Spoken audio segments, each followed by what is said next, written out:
ಬೆಂಗಳೂರಿನ ಚಾಮರಾಜಪೇಟೆಯಲ್ಲಿ ಆಧ್ಯಾತ್ಮದ ಅಲೆ ಎದ್ದಿದೆ. ಹೌದು, ಬರುವ ಏಪ್ರಿಲ್ 18ರಂದು ಚಾಮರಾಜಪೇಟೆಯಲ್ಲಿ ಅತ್ಯಂತ ವೈಭವದ ಮಹಾಕುಂಭಾಭಿಷೇಕ ಹಾಗೂ ಮಹಾಪ್ರತಿಷ್ಠಾನ ಮಹೋತ್ಸವ ಕಾರ್ಯಕ್ರಮವನ್ನು ಆಯೋಜಿಸಲಾಗಿದೆ. ಇಂದು ನಡೆದ ಪತ್ರಿಕಾಗೋಷ್ಠಿಯಲ್ಲಿ ಈ ಕುರಿತು ಮಹತ್ವದ ಮಾಹಿತಿಯನ್ನು ಹಂಚಿಕೊಳ್ಳಲಾಗಿದೆ. ಕಾಂಗ್ರೆಸ್ ನಾಯಕ ವಿನಾಯಕ ಅವರ ಸಮರ್ಥ ನೇತೃತ್ವದಲ್ಲಿ ಈ ಇಡೀ ಕಾರ್ಯಕ್ರಮವು ಅದ್ದೂರಿಯಾಗಿ ಮೂಡಿಬರಲಿದೆ. ಈ ಮಹೋತ್ಸವದ ವಿಶೇಷತೆ ಎಂದರೆ ಇಲ್ಲಿ ಪಕ್ಷಭೇದ ಮರೆತು ಎಲ್ಲ ರಾಜಕೀಯ ಹಾಗೂ ಅಪರಾಜಕೀಯ ಗಣ್ಯರು ಭಾಗವಹಿಸುತ್ತಿದ್ದಾರೆ. ವಿಶೇಷವಾಗಿ ರಾಜ್ಯದ ಸಚಿವರಾದ ಬಿಜೆಡ್ ಜಮೀರ್ ಅಹ್ಮದ್ ಖಾನ್ ಅವರು ಸಹ ಈ ಪವಿತ್ರ ಕಾರ್ಯಕ್ರಮದಲ್ಲಿ ಪಾಲ್ಗೊಳ್ಳಲಿದ್ದಾರೆ ಎಂಬುದು ಖಚಿತವಾಗಿದೆ. ಸಾವಿರಾರು ಭಕ್ತಾದಿಗಳು ಹಾಗೂ ಸಾರ್ವಜನಿಕರು ಈ ಮಹಾಕುಂಭಾಭಿಷೇಕಕ್ಕೆ ಸಾಕ್ಷಿಯಾಗುವ ನಿರೀಕ್ಷೆಯಿದ್ದು, ಚಾಮರಾಜಪೇಟೆಯಲ್ಲಿ ಈಗಿನಿಂದಲೇ ಹಬ್ಬದ ವಾತಾವರಣ ನಿರ್ಮಾಣವಾಗಿದೆ. ಭಕ್ತಿ ಮತ್ತು ಸೌಹಾರ್ದತೆಯ ಈ ಸಂಗಮಕ್ಕೆ ಕ್ಷಣಗಣನೆ ಆರಂಭವಾಗಿದೆ. ಪತ್ರಿಕಾಗೋಷ್ಠಿ ಕರೆಯುವಂಥ ಒಂದು ವಿಚಾರ ಏನಂದರೆ, ಚಾಮರಾಜಪೇಟೆ ಬಹಳ ಇತಿಹಾಸ ಇರತಕ್ಕಂಥ ಒಂದು ಬಡಾವಣೆ, 131 ವರ್ಷಗಳ ಇತಿಹಾಸ ಇರತಕ್ಕಂಥ ಒಂದು ಬಡಾವಣೆ. ಬೆಂಗಳೂರು ನಗರದ ಮೊಟ್ಟ ಮೊದಲ ಬಡಾವಣೆ ಇದು ನಮ್ಮ ಚಾಮರಾಜಪೇಟೆ. ಮೈಸೂರು ಮಹಾರಾಜರು ಕೊಡುಗೆ ಕೊಟ್ಟಂಥ ಒಂದು ಕ್ಷೇತ್ರ ಅನ್ನೋದು. ಈ ಕ್ಷೇತ್ರದಲ್ಲಿ ಕಳೆದ ಒಂದು 70 ವರ್ಷಗಳಿಂದ ನಿರಂತರವಾಗಿ ನಮ್ಮ ದೇವಸ್ಥಾನದ ಅಯ್ಯಪ್ಪ ಸ್ವಾಮಿ ದೇವಸ್ಥಾನದ ಧರ್ಮಗುರುಗಳು ಜಯರಾಮ್ ಸ್ವಾಮಿಯವರ ನೇತೃತ್ವದಲ್ಲಿ ಒಂದು ಚಾಮರಾಜಪೇಟೆ ಅಯ್ಯಪ್ಪ ಸ್ವಾಮಿ ದೇವಾಲಯ ಟ್ರಸ್ಟ್ ಅಂತ ಮಾಡಿ ದೇವಾಲಯ ನಿರ್ಮಾಣ ಮಾಡಿದ್ವಿ.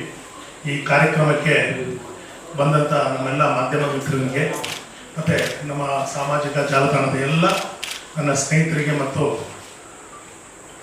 ಪ್ರಿಂಟ್ ಮೀಡಿಯಾ ಎಲ್ಲ ಸ್ನೇಹಿತರಿಗೂ ನಾನು ಸ್ವಾಗತ ಬಯಸ್ತಾ, ನಮ್ಮ ಮುಂದೆ ಇವತ್ತು ನಾವು ಬರೋದಕ್ಕೆ ಒಂದು ಮುಖ್ಯ ಕಾರಣ ಅಂದರೆ, ನಮ್ಮ ಚಾಮರಾಜಪೇಟೆ ಇತಿಹಾಸದಲ್ಲಿ ಮೊಟ್ಟ ಮೊದಲ ಬಾರಿಗೆ ನಮ್ಮದು ಅಯ್ಯಪ್ಪ ಸ್ವಾಮಿ ದೇವಾಲಯ ನಿರ್ಮಾಣ ಆಗಿದೆ. ಅದಕ್ಕೆ ಮೂಲ ಕಾರಣಕರ್ತರು ನಮ್ಮ ಗುರುಸ್ವಾಮಿಗಳು ಮತ್ತು ಧರ್ಮದರ್ಶಿಗಳು ಜಯರಾಮ್ ಸ್ವಾಮಿಯವರು.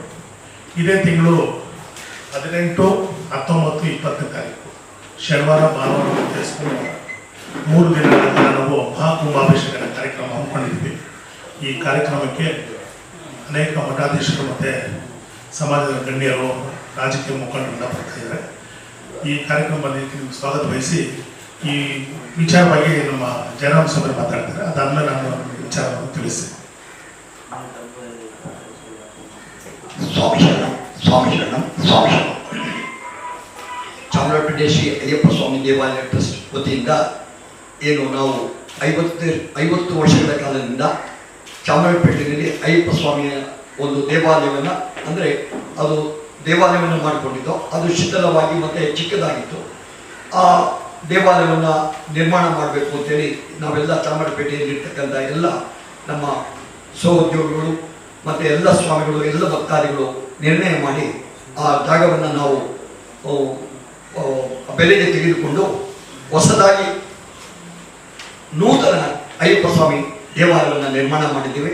ಆ ದೇವಾಲಯ ಈಗ 18 ಮತ್ತು 19, 20ನೇ ತಾರೀಕು 3 ದಿನಗಳ ಕಾಲ ವಿಜೃಂಭಣೆಯಿಂದ ವೇದ ಶಾಸ್ತ್ರ ಪ್ರಕಾರವಾಗಿ ಅದನ್ನು ಪ್ರತಿಷ್ಠಾಪನೆಯನ್ನು ಮಾಡ್ತಾ ಇದ್ದೀವಿ. ಕುಂಭಾಭಿಷೇಕ ಮತ್ತು ಇದನ್ನು ಲೋಕಾರ್ಪಣೆ ಕಾರ್ಯಕ್ರಮವನ್ನು ಮಾಡ್ತಾ ಇದ್ದೀವಿ. ಈ ಕಾರ್ಯಕ್ರಮದಲ್ಲಿ ಹೆಸರಾದಂಥ ಎಲ್ಲ ಮಹನೀಯರು, ಸ್ವಾಮೀಜಿಗಳು, ಜಗದ್ಗುರುಗಳು ಎಲ್ಲರೂ ಬರ್ತಾ ಇದ್ದಾರೆ. ಹಾಗೆ ನಮ್ಮ ರಾಜ್ಯದ ಮಾನ್ಯ ಮುಖ್ಯಮಂತ್ರಿಗಳು, ಉಪಮುಖ್ಯಮಂತ್ರಿಗಳು, ನಮ್ಮ ಗುಜರಾತ್ ಇಲಾಖೆಯ ಸಚಿವರಾದ ರಾಮಲಿಂಗಾರೆಡ್ಡಿಯವರು, ಹಾಗೆ KM ನಾಗರಾಜರವರು, ಹೀಗೆ ಇತರ ಎಲ್ಲ ಗಣ್ಯ ವ್ಯಕ್ತಿಗಳು ಇದನ್ನು ಆಗಮಿಸ್ತಾ ಇದ್ದಾರೆ. ನಮ್ಮ ಮೊದಲನೇದಾಗಿ ನಮ್ಮ ಚಾಮರಾಜಪೇಟೆಯ ಯಜಮಾನರಾಗಿರ್ತಕ್ಕಂಥ ನಮ್ಮ ಜಮೀರ್ ಅಹ್ಮದ್ ಖಾನ್ ಅವರು ವಸತಿ ಸಚಿವರು ಕೂಡ ನಮ್ಮ ದೇವಸ್ಥಾನಕ್ಕೆ ಅವರು ಆತ್ಮೀಯರಾಗಿದ್ದಾರೆ. ಅವರು MLA ಆಗಿದ್ದಕ್ಕಿಂತ ಮುಂಚೆ ಇದ್ದರೂ ಕೂಡ ನಮ್ಮ ದೇವಸ್ಥಾನಕ್ಕೆ ಬರ್ತಾ ಇದ್ರು. ಅವರು ಕೂಡ ಈ ಕಾರ್ಯಕ್ರಮದಲ್ಲಿ ಭಾಗವಹಿಸ್ತಾ ಇದ್ದಾರೆ. ಹಾಗೆ ಎಲ್ಲ ಭಕ್ತ ಮಹಾಶಯರು, ಯಾಕೆಂದರೆ ನಮ್ಮ ಚಾಮರಾಜಪೇಟೆ 50 ವರ್ಷಗಳ ಇತಿಹಾಸ ಉಳ್ಳವಂಥ ಒಂದು ದೇವಸ್ಥಾನ. ಮುಂಚೆ ಚಾಮರಾಜಪೇಟೆಗೆ ಇದು ಅಯ್ಯಪ್ಪ ಸ್ವಾಮಿಗೆ ಹೋಗುವಂಥವರಿಗೆ ನಮ್ಮ ಬೆಂಗಳೂರಿನಲ್ಲಿ ಅಷ್ಟೊಂದು ವಿಷಯವಾಗಲಿ, ಅದ ಅಯ್ಯಪ್ಪ ಸ್ವಾಮಿ ಮಹಿಮೆ ಆಗಲಿ ತಿಳಿಸುವಂಥ ಯಾವುದೇ ಇರಲಿಲ್ಲ. ನಮ್ಮ ಬೆಂಗಳೂರಿನಲ್ಲಿ ಪ್ರಪ್ರಥಮವಾಗಿ ಅಯ್ಯಪ್ಪ ಸ್ವಾಮಿ ದೇವಸ್ಥಾನ ಅಂದರೆ ಅದು ಕಲಾಸಿಪಾಳ್ಯ ಅಯ್ಯಪ್ಪ ಸ್ವಾಮಿ ದೇವಸ್ಥಾನ. ತದನಂತರ ದೇವಸ್ಥಾನ ಮಾಡಿದ್ದು ನಮ್ಮ ಚಾಮರಾಜಪೇಟೆ ಅಯ್ಯಪ್ಪ ಸ್ವಾಮಿ ದೇವಸ್ಥಾನ. ಇಲ್ಲಿ ಎಷ್ಟೋ ಮಹನೀಯರು ಅಲ್ಲಿಂದ ಯಾತ್ರೆ ಮಾಡಿ ಚಿಕ್ಕ ಮಕ್ಕಳಾಗಿದ್ರು 50 ವರ್ಷದಿಂದ, ಈಗ ಅವರೆಲ್ಲ ಎತ್ತರ ಮಾಡಿ ಅಯ್ಯಪ್ಪ ಸ್ವಾಮಿಯ ವರಪ್ರಸಾದವನ್ನು ತೆಗೆದುಕೊಂಡು ಅವರು ಒಳ್ಳೆ ವಿದ್ಯೆಯನ್ನು ಪಡೆದು ದೇಶ ವಿದೇಶಗಳಲ್ಲಿ ನೆಲೆಸಿದ್ದಾರೆ. ಈಗ ನಮ್ಮ ಕುಂಭಾಭಿಷೇಕಕ್ಕೆ ದೇಶ ವಿದೇಶಕ್ಕೂ ಕೂಡ ಬರ್ತಾ ಇದ್ದಾರೆ. ಈಗ ಅದ್ಭುತ ಮಹಿಮೆ ಉಳ್ಳಂಥ ನಮ್ಮ ಚಾಮರಾಜಪೇಟೆ ಅಯ್ಯಪ್ಪ ಸ್ವಾಮಿ ದೇವಾಲಯ, ಇದಕ್ಕೆ ನಾನು ಧರ್ಮದರ್ಶಿ ಮತ್ತು ಗುರುಸ್ವಾಮಿಯಾಗಿ ಆ ದೇವಸ್ಥಾನವನ್ನು ನಡೆಸಿಕೊಂಡು ಮತ್ತು ಅಲ್ಲಿನ ಪೂಜಾ ಕೈಗಾರಿಕೆಗಳನ್ನು ನಾವು ನಡೆಸ್ಕೊಂಡು ಬರ್ತಾ ಇದ್ದೇವೆ. ಅದರಿಂದ ಈ ಕುಂಭಾಭಿಷೇಕ ಕಾರ್ಯಕ್ರಮ ವಿಜೃಂಭಣೆಯಿಂದ ನಡೀಬೇಕು. ಇದು ಎಲ್ಲರಿಗೂ ನಮ್ಮ ಕರ್ನಾಟಕದ ಮತ್ತು ಬೆಂಗಳೂರು ಮಹಾನಗರ ಇದಕ್ಕೆಲ್ಲ ಭಕ್ತ ಮಹಾಶಯರಿಗೂ, ಯಾಕೆಂದರೆ ನಮ್ಮಲ್ಲಿ ಸುಮಾರು 10 ಲಕ್ಷ ಜನ ಮೇಲ್ಪಟ್ಟು ನಮ್ಮ ದೇವಸ್ಥಾನದಲ್ಲಿ ಯಾತ್ರೆ ಮಾಡಿದ್ದಾರೆ 50 ವರ್ಷಗಳಲ್ಲಿ. ಯಾಕೆಂದರೆ ಅವರಿಗೆಲ್ಲ ನಾವು ಪತ್ರಿಕೆ ಕೊಡೋಕ್ಕೆ ಆಗ್ತಾ ಇಲ್ಲ.